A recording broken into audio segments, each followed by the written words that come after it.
Ready to pass the CPA exam faster? Visit cpapass.ai. Today, master the 8 quality components with this mnemonic.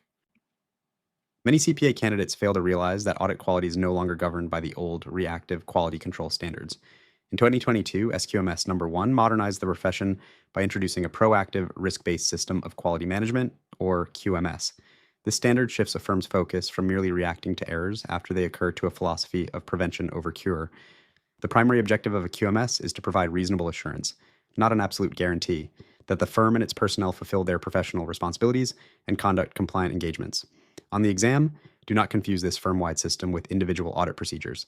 This is the structural foundation that ensures every single audit report issued is thoroughly supported, objective, and fully compliant with professional standards. To pass the AUD section, you must memorize the 8 specific components that accounting firms are required to implement within their system of quality management.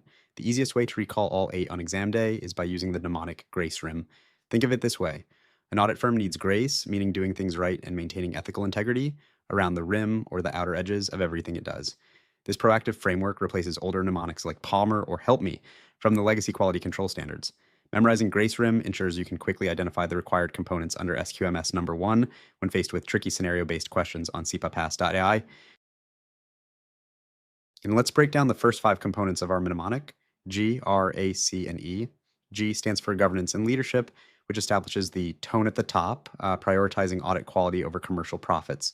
R is the firm's risk assessment process, where the firm proactively identifies and responds to quality risks.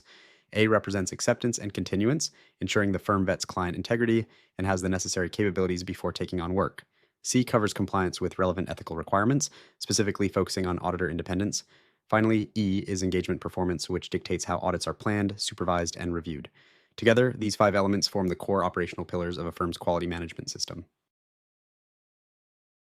Now let's examine the final 3 components of the mnemonic: R, I, and M. R stands for resources, which includes human resources like competent staff, technological resources like IT tools, and intellectual resources like audit methodologies.